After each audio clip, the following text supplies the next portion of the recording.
Peace, y'all. You're tuned into the Edible Activist Podcast.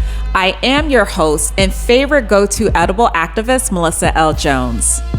On this show, we serve up empowering narratives and fresh perspectives straight from the voices of emerging Black people and people of color in agriculture and business. And in these candid conversations, we might sprinkle in a few choice words.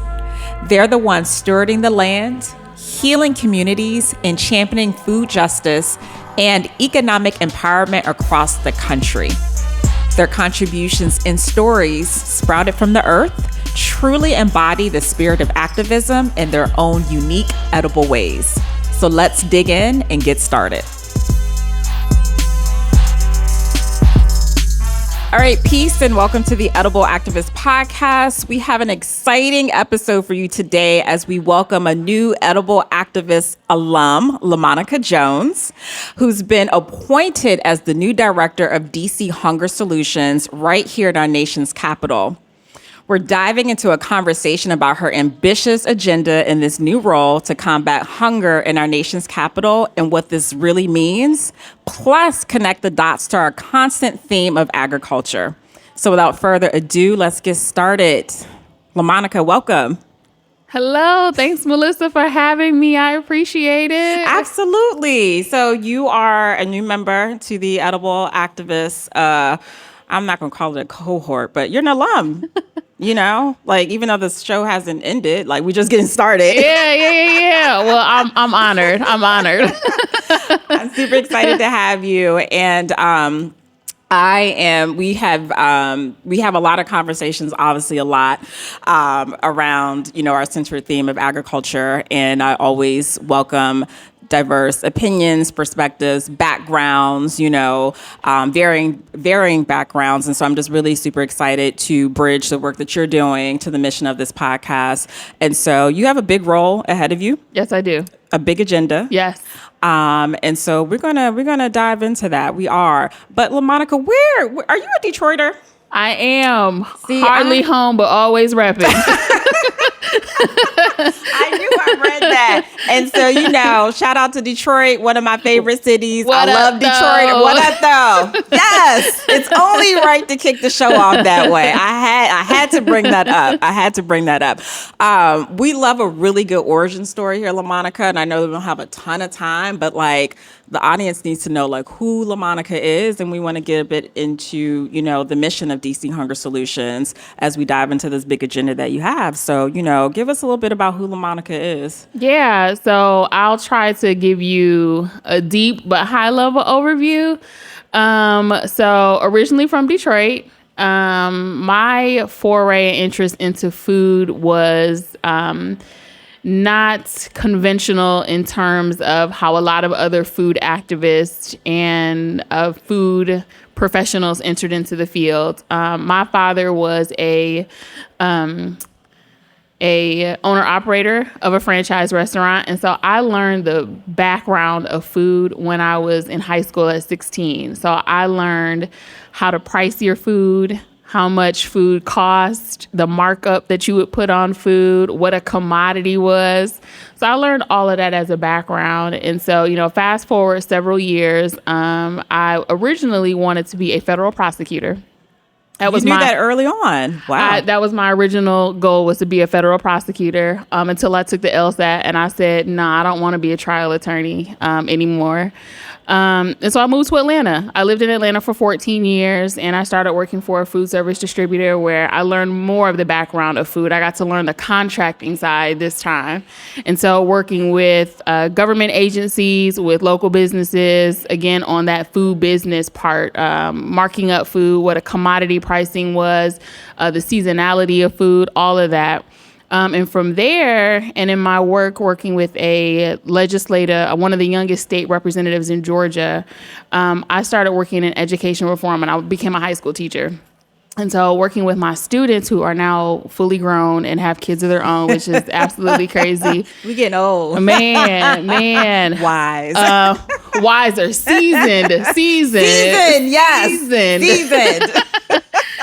I worked on education reform, but that turned into a desire to do some more technical assistance around our federal programs, because with them, they lived below the poverty line and they were recipients of free and reduced price meals. And so I wanted to learn, how is it from a government agency perspective, or as a from a state legislation, how is it that we can make sure that students in Atlanta that are living in households that are experiencing low income, how is it that we can make sure that they're not stigmatized? And so I started working in early care with the state agency in Georgia. And that kind of pushed me into, getting a broader understanding of federal programs. And so I oversaw all the purchasing and procurement for 2 of the child nutrition programs, CACFP, which is the Child and Adult Food Care Program, and the Summer Food Service Program for the entire state of Georgia. And so in doing that work, part of it was focusing on procurement. So working with a lot of our farmers, our growers, on introducing them to how is it that I can do business with a child care center and a daycare home. But in that work, I was able to have the ability to be introduced to Shirley Sherrod. And I'm sure a lot of people know who Shirley Sherrod is. She was the Rural Deputy Secretary of USDA at one point. All right now. And so she has an organization called the Southwest Project. And so I had an opportunity to meet her. And that kind of pushed me into this space of advocacy, but specifically advocacy for our Black farmers and growers. And in conversations that I was having with staff at USDA at the time, who were trying to offer incentives and additional funding to Black farmers and growers so that they had the same opportunities that other farmers and growers had, I realized that there was a piece of advocacy that I needed to tap into that I wasn't really able to do as a state agency employee. And so after doing that work for quite a few years, I decided it was time for me to uproot myself from Atlanta after 14 years and move into a space where I could really focus on advocacy, outreach, policy interventions, and that landed me here at DC Hunger Solutions. Wow, that's a lot. You had a leg up into all of this world, like growing up and witnessing your father operate a food business. I mean, you talk about like technical assistance, like you were right at the helm of it. It's people crazy. Are always surprised when I tell them, like, when I was one of maybe 2 or 3 in the entire nation at the time who held a position with the state agency where all I focused on was purchasing and procurement. But the way that I approached it was not just dissecting government regulations, which is difficult to understand, but it was making it make sense, so to speak, but with the background of food business, of having that knowledge of this is what a pound of potatoes cost, and this is the markup that you can put on this, and this is your profit and loss. And so that's the background that I have. So when I'm talking to childcare providers and they're wanting to know, well, how do I purchase XYZ for my childcare center? But a vendor is giving me this price. How is it that I can stay within my budget, follow proper federal regulation guidelines, so on and so forth? And then the same conversation from a vendor. How can I offer a markup to a childcare center knowing that the reimbursement is only so much and it's going to offset the cost that they're having to pay me for a meal or for a food component? And so I had the ability with my background and knowing, understanding how to price food, what the typical markup was of a food item, I could kind of go in with that perspective and offer an additional training that, state agencies and, childcare centers, daycare homes, they don't typically have. And even with working with food vendors, working with growers, producers, distributors, letting them know, well, this is what I know what your markup is. You typically get a 25% markup on XYZ. Well, this is what their reimbursement is. They can only pay so much. And I had that ability to kind of break it down for them and make it simple for them to understand, well, you're only going to want to be able to do this because they're only going to be able to pay you this. And I know you're in the business of making money. They are too, as a child care center and a daycare home. But this federal program is only going to allow them to do so much. So my background in food and in procurement, and it definitely came into play. So extensive and such a powerful skill set. I mean, if we're just talking about food service businesses in general, like, that pricing is, I'm not going to say a lot because that's relative, but there are a considerable amount of people who don't understand that side of the business when it comes to operating a business. So just the fact that you've had that skill set at such an early age is super, super powerful. All that's going through my mind are numbers. Are you a mathematician, like by trade too? Fun fact. Fun fact. She's a math person. No. Fun fact. I always tell people in undergrad. So I went as a freshman. I went to Clark Atlanta University. Okay. And I was a international business major. And I was going to focus on that. Was the only thing that made sense because from the time I was in the 5th grade, I only wanted to be a federal prosecutor. So nothing else really made sense other than international business and politics. Mm-hmm. I took a micro economics class. And I sat in that class, one class, and said, oh, nope, no. This not going to work. I became a political science major that same semester. Real quick. Anything to get away from a math class. But I think things are funny. Life has a funny way of showing you what you're meant to do and cycling back to who it is. Because as much as I try to run away from a math class, in college and in high school, I spent a good bulk of my career in financial management. And that is a lot of what I have to do now as an executive director is balancing budgets and money. In addition to, talking about the meat and potatoes of ending hunger in the nation's capital, but financial management is a core component of what I have to do. So big agenda. Let's get into DC Hunger Solutions and chat more about the mission. Yeah, so, at DC Hunger Solutions, our focus is on ending hunger in the nation's capital. Our whole goal here is eradicating hunger and poverty in the district. And we do that through many, many different ways. But the three most high-level ways that we do this is, number one, increasing participation in our federal nutrition programs. So we heavily advocate for increasing and maximizing participation in SNAP, as well as all of our school meals programs, so school lunch, school breakfast, after school meals, as well as CACFP, which therefore that focuses on our littlest eaters, as I call them, birth to pre-K, which is the child and adult food care program. And then once school is out for the summer, or if it's during an emergency, we have the summer food service program here locally in DC. It's called the DC Youth Meals Program. And then also on WIC, which supports women, infants, mothers up to the age of 5. So in addition to maximizing participation in those federal programs, we also work to educate our district on the state of hunger and poverty in the district. And so that means that we are present, we are accounted for and accountable to accurately addressing what does the state of hunger look like in DC. One of the ways that most folks hear about us or they get wind of who we are is through our grocery store report. Okay. So we release a grocery store report every year, which assesses the lack of grocery store access across the district, primarily in wards 7 and 8 east of the Anacostia River.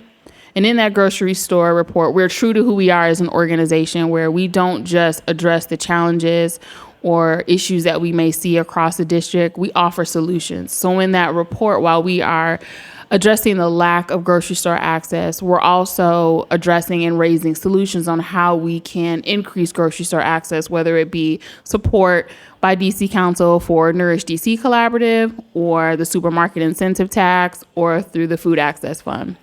We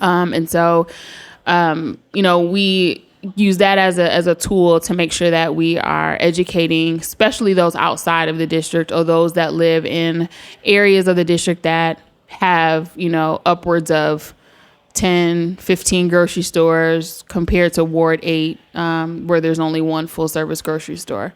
But we also do a lot of direct service work. And so we do direct service work with our outreach for SNAP program. And so we'll work directly with our district residents who are participating in SNAP, those who are potentially eligible for SNAP. We'll work with them on the pre-screening. We'll work with them on the initial application process and then submitting that application to DHS. So there's a lot of work that we do in various different spots. We also do a lot of policy work. So there's a lot of policy that we've been on the forefront of here in DC. Give SNAP a Raise is one that was just passed. Well, it was passed in 22. but the excess revenue amendment that was introduced by Councilmember Janice Lewis George, that was just certified by our CFO. And so give SNAP a raise, which will add a additional 10% on top of a SNAP participants maximum allotment amount. That funding, which was $39 million, was just approved by DC Council a couple weeks ago, in addition to an additional $20 million that will support our excluded workers. We have universal school meals that was introduced the top of this year, which we are encouraged that Chairman Mendelson will be holding a hearing hopefully soon on universal school meals. We also were on the front end of the WIC Expansion Act, which supports our grocery stores in allocating additional space so that they can bring in WIC approved items. So for those that aren't familiar with WIC, WIC is a little bit different than a lot of our other child nutrition programs where there are contracted items that grocery stores have to bring in. And so the WIC Expansion Act removes some of the requirements that store owners have. And so it allows them to increase their space so they can specifically bring in more WIC approved items for our participants.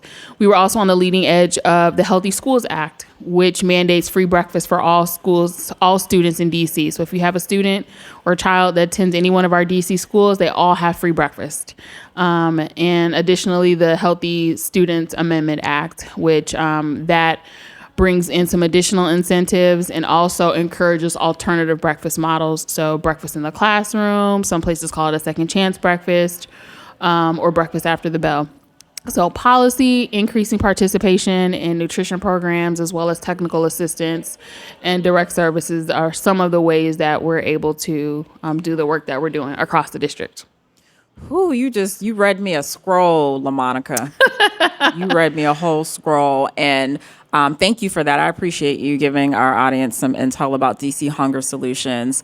And I scratch my head. So I'm about to ask may not be a hard question for you because you're the professional in this space, but I always scratch my head around the word hunger, like ending hunger, and like what does that really mean? And in full transparency, the episode before this one, we had a really deep dive conversation around organizations that focus on ending hunger, and it was a deep one. It was, and any and everyone who knows about edible activists, like the door is open. We're going to talk about everything, but just to hone in on this question here, like what does ending hunger actually mean, and what does that look like, and when is it realized? I'm not a pessimist. I'm a realist, So in my mind, I'm like, that all the programs, they sound amazing, and shout out to DC Hunger Solutions. But what does that actually look like? Yeah, it's a hard question. It is a hard question because it's not a simple answer. It's not a simple solution. I often say we can't silo ourselves in food. And that's because you can't just look at food and that be it. We have to look at how multi-layered food is, and it's multi-layered because there's a lot of pieces that touch food. And here, this is where we'll get into all that background knowledge.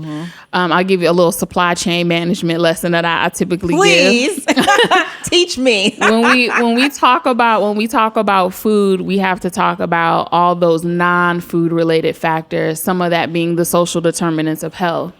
And so in a supply chain situation, we have a lot of companies who are vertically integrated. I'm a Nipsey Hussle fan. Shout out to Nip. Victory Lap. He says, I'm vertically integrated, which means he controls multiple parts of the supply chain. So in a supply chain world, you have a grocery store. That grocery store could be a producer of whatever products, let's just say produce. But another arm of that could be transportation. So how do we get that produce to that grocery store? How do we get it to the consumer? So if I'm the hub of that grocery store, how am I taking the products from storage and taking it to my other locations? Or how am I getting it from the grower over to the grocery store for the residents to purchase? So when we talk about hunger, we have to look at all those different pieces of it. It's not just about the fact that I'm hungry, because number one, it's not that I didn't have anything to eat today. I may not have had enough food today. I'm glad that you said that, because there is a difference. There is a difference because, I'm going to tell this story. I do a lot of storytelling sometimes when I talk. No, I appreciate that. I do. When I was in graduate school, I had a professor who was a principal at an elementary school. And she said there was a little boy, he was 3 years old, and he was just screaming his head off at the end of the day. And they couldn't get him to calm down, which they needed him to before he could get on the bus and they could go home. So they brought him to her, and she looked at him and she said, "What's wrong?" And he said, "I'm hungry." Oh my gosh. And she asked him, she said, "Did you eat breakfast? Did you eat lunch? Did you get your snacks today?" And he said, "Yeah, I ate all of that." He said, "But I'm still hungry." She gave him 2 packs of crackers. She sat him on his lap. She said, we're not supposed to touch the kids, but he's a baby. And so she said he immediately calmed down. So I use that as an example. Sometimes it's not that a person has not had anything to eat, but it's just that they haven't had enough to eat. And so when we're addressing hunger, we have to look at, number one, what are the reasons or what are the root causes why they may not have had enough food today? Is it looking at supply chain? Is it because there was an issue with getting a food to them? Is it a lack of grocery store access in their community? Is it the affordability of food? Is it the food that is available is not culturally relevant? Because we have to be real about that. Right. Not everybody eats the same type of food. We are a multicultural society, and DC is very much a multicultural city. And so there's different types of food that needs to be available and representative of those that are in your community. Absolutely. One of the things I used to talk about a lot of times when I was working with childcare providers was, if we want to make sure that a child is eating, oftentimes we have to serve a food that they're accustomed to eating. Now, you have to follow a nutrition standard or a guideline. So it may not taste the same way that their parents are accustomed to making it. But if I serve a food that is common in their culture, they're more than likely going to eat it. So when we're addressing hunger, when we're talking about did someone have enough food to eat, we have to answer all of those questions: transportation, access to food, even climate change. We had quite a few hot days over the summer. What did that look like? What role does that play for our older adults? DC is 3rd highest in the nation for older adult hunger, right at 13%. And so what does that mean for our older adults who have chronic health diseases, or they have mobility issues, or they don't have transportation in triple-digit heat? How can I get to the grocery store and then get back without a risk of fainting because I'm overheated? What does that mean for our food that is in the grocery store, the shelf life? I tell people typically the produce that you receive has about a 3 to 5 day lifespan. So sometimes growers will pick that food, especially if it's a large chain or a large, operation. They'll pick that food early before it even gets to the grocery store, which means it sat on the truck. And by the time it gets to you, it's already a week and a half old. And if it's hot outside, it's going to go bad quicker. So we have to think about, when we're addressing hunger, we have to think about all of those different pieces of the food system and of our ecosystem to help it make sense. And then from a policy perspective, which is where more of our permanent solutions come in, what is it that we can do to make sure funding is allocated so that food is more affordable, which is why we have Give SNAP Arrays, because we know that we do have there's over 140,000 residents here in DC that are participating in SNAP. And we know that with the ending of emergency allotments, there was a loss of about $14 million a month in those additional SNAP benefits. A lot of our district residents went from $281 down to the local minimum of $30. Oh, how am I supposed to be able to afford food? And so we look at more permanent solutions such as Give SNAP Arrays, universal school meals, because we know that's how kids are going to get the majority of their meals during the day, or allocating funding to programs such as Produce Plus. With some of our partners like Fresh Farm, they are the ones that administer those programs. So we have to look at every single piece of the puzzle in order to adequately address how are we going to eradicate hunger and poverty. Well said. Well said. I mean, it's different spokes in the wheel. It's not just one thing. It's not just a linear process. We can't silo ourselves in food. We absolutely cannot silo ourselves in food. There's a lot of different pieces of the puzzle. Absolutely. Gosh, you hit on so many points, and we can go down a rabbit hole. Maybe another episode we can go down the rabbit hole. I'm down for a part. I'm down for a part two. I'm down for a part two. Part twos now. I'm down for a part two. This is what I enjoy. Goodness, you hit on so many points. Well, we're gonna dig a little bit deeper in just a moment. But you mentioned, I mean, you guys, DC Hunger Solutions is doing a lot of partners, and a lot of collaborations. And so just really speaking more to the importance of collaborating with key partners, but then also what does that specifically look like, when it comes to, agriculturalists, growers in this immediate area, to support, DC Hunger Solution. So I'm just really curious about that. So here at DC Hunger Solutions, we don't touch food. So that's the one thing that sets us apart from a lot of our partners, from a lot of organizations that are in the food space in DC, is that we don't touch food, but we advocate. And a lot of our support, we lend a lot of our support to those organizations that do touch food. Because you're not a food bank. We're not a food bank. No, we are not a food bank. We don't touch food at all. We get a lot of requests for us. A lot of people want to find out, especially during the holidays. Oh, well, do you guys have meals? Do you have? No, we don't touch food. We are an advocacy organization where we advocate on behalf of our district residents so that they can have access to food.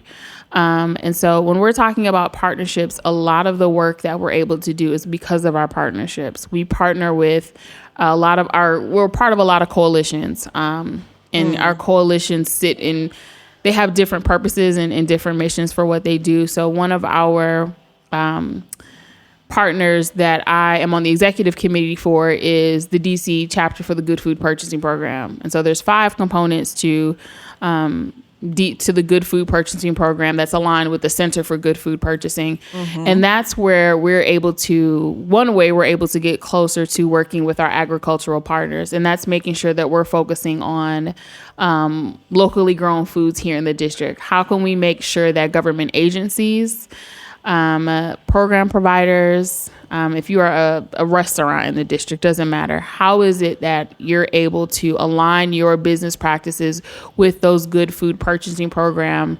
incentives, mainly local food purchasing practice? How is it that I can do business with a local grower? And as we're talking, I mean, there's names that pop up off the top of my head. Dreaming Out Loud is a part of the Good Food Purchasing GFPP coalition. And so we want to make sure that our work focuses on not just talking about the importance of food and not just talking about how we can bring access to it, but what does access actually look like and what does that partnership look like? So how is it that we can teach people to nourish themselves? And one way you can nourish yourself is learning how do you grow your own food? Who better to teach you how to grow your own food than an actual farmer or a grower? Aligning what you're seeing from a government perspective, doing that same practice at home. A lot of times I would tell program providers what your children or parents, what you see your child doing in school, you can absolutely replicate that at home. And it's no different here than when we're talking to government agencies and they're aligning themselves and making sure that they're doing business with local businesses who are providing locally grown food items. As an individual, you can do your part and make sure when you're going to the grocery store, making sure that you are checking your labels to see where is my food coming from. How can I grow my own food? We can talk about locally grown food, but there's also hyper local food, and that's the food that you grow in your own backyard. So how is it that I can nourish myself? And so those are some of the things that, we want to make sure that as we're talking about food and food insecurity, that we're teaching people how is it that you can nourish yourself. In that nourishing yourself, learning about where your food comes from, partnering with a local grower or farmer, CSAs, visiting your farmers markets. If you're participating in SNAP, you can visit Fresh Farm and you'll get You can participate in Produce Plus for our older adults. There's several different ways that we can support this entire food system, because ending hunger is not just making sure that we're bringing food to the table for those that have not had enough to eat or do not have enough to eat. We want to make sure it's a full circle approach. And so it's making sure that we're supporting our farmers and growers, who are in turn making sure that produce is in the hands of those who don't have access to it and are asking for it. Because it's not that people aren't asking for it, that they don't want fresh food. It's just, how do I gain access to it? And so, again, it's a not siloing ourselves, but making sure that we're partnering with these organizations and we're educating the district on how is it, I can go about making sure that I know about these organizations, and how is it that I can use my own personal dollars to pour back into DC's economy, so that we're focusing on that as well. No, thank you for that. And I'm so glad. Thank you for reiterating that, and because it's very, very easy, especially for someone like me. And I'm be honest, I'm not really well versed into the DC, organizations that focus on combating, ending hunger, food banks. So I'm learning a lot, but thank you so much for really leaning into, ending hunger isn't just people don't have food, are they receiving enough food, right? And so it is, like you mentioned, it's all the spokes to the in the wheel. It's not just in food itself. I think about, and the point that I'm trying to drive to is, I think about, I had a conversation with a farmer. Shout out to Dr. Amin. I'm always shouting his great praises. He's also my acupuncturist, but a wonderful farmer in the area. And one of the things that it was actually on his Instagram page, he did a test of some of the produce that's in the grocery stores. Now, these are premium grocery stores too. We're not talking about, just, one grocery store that may be in just, in a premium grocery store, and doing the test of the lack of nutrients found in produce in a grocery store versus eating, something that's hyper local. I mean, just back to your point, just really addressing everything. And again, I ain't gonna say everyone, most people, I'm gonna be positive, are doing the best that they can, right, to help people, right? And so when we're talking about the supply chain and, picking stuff early and stuff sitting on a truck, by the time that stuff makes it to the grocery store, it has new nutritional value. You're eating an apple or, a collard green thinking that you're getting the nutrients, but it's really not there, And so I'm just grateful that you're lifting it up, and also, I guess, reversing a narrative that is, I'm not going to, maybe you are reversing a narrative, but I'm glad that we're addressing this, because there are a lot of question marks around it. And again, it's not just one thing, and it is supporting the entire ecosystem to help support, the mission. And so, and there are other parts to that, right? It's not just the grower, like you said, it's not just the food thing. So it is, coming together and really figuring this out. The climate change piece, it's all everything embedded together to really support this mission. So I just want to say thank you for informing me and educating me, so that my thinking and our thinking as an audience isn't super linear or tied to just food, but it's all these other components to help support that. So yeah, you can't silo yourself in food. You can't. It's there's a lot to learn. There's a lot that involves food that we don't touch, that we don't do. I'm not a medical doctor, and so I can't speak to the specific ties to food and what does this do for, chronic related diseases. But we know that increasing our consumption in healthy foods and fresh foods is going to improve our outlook on health, Absolutely. So we have the whole food is medicine movement that is happening right now, which is treating diet-related diseases through fresh produce. And in DC, doing our part with that is amplifying and uplifting the local growers, our farmers in the area, and challenging our grocery stores to make sure that they have the highest quality of products available, working with our schools to make sure that as they continue to align themselves with the Healthy Schools Act and the Healthy Students Act, which is aligned with good food purchasing program, making sure that they're connecting with vendors and food service distributors so that our children are receiving the highest quality meal components when they're eating a school lunch, because we know the positive outcomes when we focus on a healthy diet. And I think we kind of tip into the conversation of the difference between food insecurity and then nutrition security. You know, like it's one thing to make sure that people have enough to eat, but it's another thing to make sure that people have the right foods to eat for an optimal health outcomes. So there's a lot. Food is not as simple as I'm hungry. Yeah. Let's go to a restaurant. Let's go to a grocery store and prepare the food, because here we are again, even when we're talking about preparing food, if I am a person that is experiencing homelessness and I don't have a kitchen, but I am a recipient of SNAP benefits and I can't use my benefits to purchase a hot meal from the deli counter, what am I supposed to do with raw chicken and frozen vegetables and seasonings and I don't have a kitchen to cook it in? Right. Same thing would go for if I don't have those things, what am I supposed to do? Right. And so even though we don't touch food at DC Hunger Solutions, you know, our work is making sure that we're bringing these things to the forefront.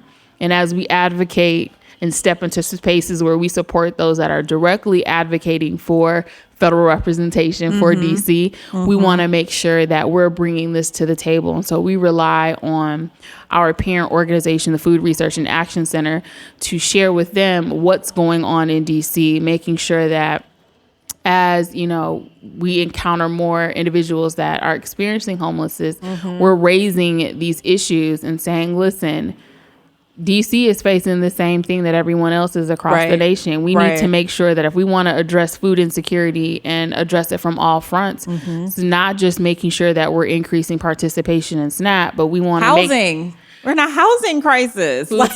Food safety shelter. Yeah. Food safety shelter. So we want to make sure that people can utilize their benefits and they can use them how best they need to, whether it's at the deli counter to get a hot meal or if it's on individual meal component that they can make in their house, but making sure that they have a home in which they can prepare those things and making sure that they have access to a safe home, food safety shelter. I always speak in terms of Maslow's hierarchy of needs.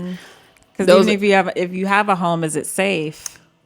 Is it a safe place? Is it a safe place? And it's not just, is it safe as far as crime wise, but do I have the appliances? Are my appliances working? Do I have a working refrigerator? Do I have lights? Do I have heat? It's getting cold in DC. So we want to make sure that people have safe, affordable, and high paying jobs so that they can afford those things. Say that again. High paying jobs. high paying jobs. High paying jobs. See, so it's you're touching on things that are not even food. We're not even talking about food, but these are all things that are correlated and connected to food, where we can't just talk about food. When we're advocating for policy before DC Council, even in our grocery store report, there's a section in our grocery store report that's not even the bulk of what we're talking about. We're looking at the number of grocery stores per ward is one column. The rest of this whole chart in our report looks at the number of people that are in this area, the income that they're earning by ward. And so it's income and poverty, and just the food part component of that is very small. So I was about to say, it's probably small compared to all the other issues that are going in the city. You can put 1 million grocery stores up. In not just in DC, but you can put 1 million grocery stores up on every corner. But if they don't have a job, if they don't have a safe, what did you call it? A safe? If you have to have a way to afford the food. You have to have a way to get to the food and get the food back to your home. And then you have to have a home where you can store the food and then cook the food. It's a multi-layered approach. Again, not siloing ourselves in food. LaMonika has broken this down, y'all. Like, she is breaking this down. And I just, just thank you because, everybody knows this podcast, we interview growers, artists, primarily those who are out in the land, like doing the work. And so we don't talk a lot about ending hunger. We talk about food as growing your own food as a form of resistance, right? Mm-hmm. Which is like that individual, edible activism, which is very important. But I'm so glad that we're bringing these other components to that. Not that we don't touch on them, but definitely we don't go deep into these components, on typically on this show. And so I just appreciate being educated and just being reminded, that yes, there are definitely other issues that do affect food insecurity, in our nation's capital, in other larger urban, areas and cities that are experiencing the same exact thing. So no, and I thank you because, what you just said, being an activist, it's a form of resistance. I'm not going to stand for the state or their condition of my ability to access a basic human right. Food is a basic human right. Yes, it is. Regardless of your income, regardless of your race or ethnicity, regardless of any sort of identity, way that you identify yourself, it's a basic human need. As a human being on the face of this earth, I should be able to access food and access it in the form that I need it, as well as it should be affordable for me. And so I think a big part of what we're doing, and that's an important part of food work in general, is shifting and building power. And that's helping individuals in the district, regardless of your income. You could be the most wealthiest individual. That does not mean that you can't be an ally in this work and you can't empathize with those that are experiencing food insecurity or that are low income. But it's important to shift and build power. And so how do we work with those communities, specifically like for us in Wards 7 and 8 east of the Anacostia, where they don't have access? How do we build power amongst those communities and let them know, remind them that this is the community that you live in. If there's anyone that should have a say-so in what grocery stores are here, what food access looks like, what nutrition security looks like, it should be the residents here. Because this community, your dollars are what cycle back into this community. The reason why I kind of started sharing about my father and the background is because I'm a huge supporter of small and local businesses. Our small and local businesses are what fuel our economy. It's not businesses that are headquartered in other states, because those tax dollars go to those states. They pay a certain price to have domicile or have a store inside DC, but the bulk of that exits out DC. And so supporting locally grown businesses is what fuels and causes our economy to thrive. And so helping people to understand how is it that I can use my voice to advocate on behalf of what I need, is powerful, and it's what we need. And so I'm so glad that you mentioned that, because it's a reminder for everyone that's listening, for district residents in general. We're coming up on budget season. A lot of what we do is interfacing with DC Council. I just sat on a panel with Councilmember Christina Henderson on Monday addressing college hunger. And we're coming up on budget season, and this is our opportunity for us to work together collectively in partnership, as a collective, advocating for the food needs of district residents. Again, it doesn't matter what your income or your background. You could have a Whole Foods right next to you. You could have a million grocery stores around you. Doesn't matter. But this is your opportunity to advocate before DC Council on what you would like to see to come into the district. And so we want to make sure that we're working with our district residents, especially those that do not have the same equitable opportunity. We want to make sure that we're shifting power and letting them know your voice is what's going to change. You have the ability to determine what comes into your community. I just sat in on an organizing training today. And so it's gathering the collective voices of your neighbors, of your families, and coming to the table and saying, I'm not going to stand for this any longer. This is not what I'm going to stand for. I deserve to have access to high quality, nutritious foods. I deserve to have access to grocery stores that are within a certain mile radius from my home. It's a basic human right. You know, we shouldn't be arguing the deservingness of food access in a community. That we shouldn't be doing that. And so, you know, giving people the power and reminding them that food access and food advocacy, it is about resistance, that teaching people how to grow their own food, how to nourish themselves is a form of resistance. I'm all for it. I'm all for it because you're saying, no, I'm not going to stand for this. I'm not going to stand for price gouging. I'm not going to stand for you dictating the types of food, the cost of food. I'm going to learn how to do this myself. It's you taking accountability and saying, I'm going to do this myself. So that each one teach one till all are taught. So that there's no questions. Me and my friends always joke, and we always say during the middle of the pandemic when we were all fighting over toilet paper and paper towel and food at the grocery store, we're not gonna do that again. We're not gonna do that again. You know what? I often joke with my family, not joke. My family's from the South, and I always say, y'all, I'm buying some land in the country and I'm gonna build a compound.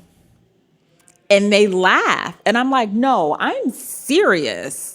We're going to grow our own food. We're going to have a bowling alley. We're going to have all the amenities. We're not going to have to rely. And like, they laugh, but I'm like, I'm really serious about dead this. Serious. Dead serious. Like, this is our opportunity to come together, to use our voice, to align our thoughts, align our thinking, align our actions, to advocate for what we want to see, advocate for the strengthening of our programs. You know, there's only so much that DC, unfortunately, has the power to do at the local level without that federal representation. But that doesn't mean that we don't have a voice at the federal level. Right. That doesn't mean that you can't, you know, use your voice to advocate for improvements through WIC, which is what we're going through right now. It doesn't mean that you can't advocate for improvements of SNAP, that you can't advocate for universal school meals across the nation, because although we don't have the federal representation here, we're still taking advantage of what goes on at Capitol Hill. We are still participating in federal nutrition programs. And so everyone's voice matters in addition to the work that's being done at the local level. And contrary to what some people might think, DC Council is doing a great job. I commend all of the council members that are continuously working to address the lack of food access, whether it be through Give, Snap, or Raise, the amendments that'll fund Give, Snap, or Raise, universal school meals, WIC expansion. You know, we have had and continue to have several food champions at the Wilson Building, and they continue to work hard to make sure that they can do what they can to allocate the necessary dollars to food in the district. But that's where, you know, we step in as residents, is making sure that we're continuing to amplify that message. We're continuing to remind them, look, don't let up. And that it's not just about food, but it's about our health. It's about our housing. It's about our safety. In addition to what local level supplements can we invest in to bolster the federal programs that are already going on in the district. And so I thank you. You've been driving the whole conversation. I'm going to have you as a co-host the next time. You know what I'm saying? Like, I'm just over here like, okay. Yeah. And, you know, it's, we're nearing time, y'all. I had some other questions, but, you know, we definitely got to do a part 2 because I want to go down the rabbit hole. I do. I like rabbit holes. No, I told you I'm here for one thing. I used to get in trouble for all the time in school was talking. So I could talk. I am my father's child. I could talk. I love it. And you do a wonderful job at it. And thank you for educating us. And, you know, it is hard trying to help humanity. It is a tough job. I have the deepest love for humanity. And I know, you know, and we have some diehard DC natives, DC residents who they aren't happy, you know, with the elected officials here. They're not, you know, and I'm not going to say that they don't have a right to be. I'm not saying that, because they are doing everything in their power to advocate for their residents, right? So definitely want to honor their work. Like, you have a big agenda. You have a tough agenda, like solving helping humanity is a tough job, and you know, everyone's not going to be happy. Some folks are going to think that you're not doing enough, and it's hard. It's hard. It really is. So I can only imagine what challenges you faced in your role. And, you know, I'd be remiss. And, you know, again, this is definitely part two. Like, I'm going back, like me and, you know, Farmer Falani, Xavier Brown, who are both DC natives. They are from DC. We had a whole conversation around, you know, organizations that, you know, who receive large parts of funding, and they're like, why are people so hungry? That was $1 million question here. Yeah. You know, it was a not say heated, we got love for one another, but like for two people who grew up in the city who are growers, it's $1 million question, you know, in general, but it's relevant, and I get where they're coming from, you know, but like you said, we cannot be siloed in food. And I again, thank you for that reminder. And, you know, and I know that they are definitely privy to all the other issues that DC is facing.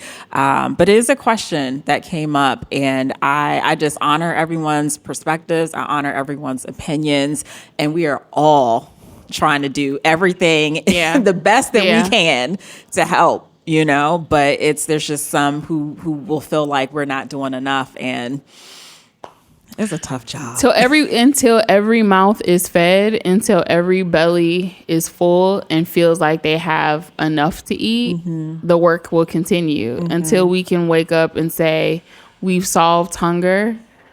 There will still be work to do. That's why we are able to get up every day and do the work that we do, because there continues to be so many hungry people in DC. And again, not that I haven't had anything to eat, but that I just haven't had enough to eat. And so, you know, the work goes on.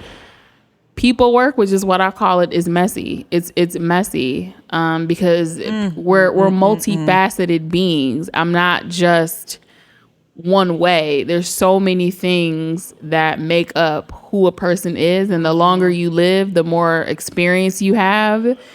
There's just more that you've got to cut through, and you know, everybody has a different perspective on things. Everybody's agenda is different. Everybody's mission is different. Although we focus on advocacy and outreach as our means of addressing hunger and poverty in the district, there may be an organization that looks identical, but there's a caveat to what they do that makes them different. We're not the same as some of our community partners that touch food, although we may align ourselves when it comes to advocating for policy. And so the beauty of being in DC is that we are very much resource rich. And so there's not a lack of resource, but it's the accountability that we have to make sure that we apply to the resources that we have access to. And that includes making sure that with the power that we have as an organization, that we are using that power to the benefit of our district residents. And so, you know, we're using their experiences and their stories to advocate to DC Council, but also letting them know we don't want to use your story for our benefit. Right. This is your story. Right. You own this. Exactly. This is your lived experience. So you take this and you use this as a tool and as a mechanism to advocate for yourself as well. And so, you know, to their point, to the gentleman that you were already talking with, we just have to be accountable to that. And that's one of the things that we do as an organization is we rely on our district residents' experiences. When we're talking to SNAP clients, we hear all kinds of stories. I bet. And just all types of stories we get. And so we want to make sure that we're being accountable in the best way possible by showing people that your voice is your story and that's where your power resides. This is how you use that to testify before DC Council. This is how you use that to advocate for certain policy changes, for grocery stores to come into your district. I don't own your story, but I'm if you allow me to, I'll use that for my advocacy work, but I'll make sure that you're compensated for it. I don't want to take advantage of this and monopolize this for you. Right. You know, so I think as organizations, it's being accountable to the mission that we have and to the people that we're working on behalf of, so that we're continuously building that trust amongst them. And not just using, us as data points just to, not fulfill just as a grant requirement or to fill out a report. That part. LaMonika, thank you. You are needed. Thank you for doing this work. Thank you. Really appreciate you. This has been so empowering. I have learned so much. My mind is open. And I'm just thinking of, just future episodes, just how we can weave more conversations into our everyday agriculture growing conversations, since it's really important. So I appreciate you so much. You're welcome. Thank you for having me. This was beautiful. Cool. Well, we can't let you go just yet because all of our guests have to leave with one edible act that anybody can take. Anyone listening to, I know it's hard. Some people want to do 2 or 3. It is hard. That's a hard question. Yes, that anyone can take to support the mission, and not just DC Hunger specifically, but to help with this movement of ending hunger in our nation's capital. What could they do? As a former high school teacher, I would be remiss if I didn't say my one edible act is to educate yourself. We are all students of life. Amen to that. There's so much to learn. We've never arrived. I don't like the word expert because there's so much to learn. There's those that are much more knowledgeable than I am, but there's still more to learn. And so if there's one edible act that I can encourage anyone in the fight against poverty and hunger, is to educate yourself. Like you said, learning how to nourish yourself. What does that mean?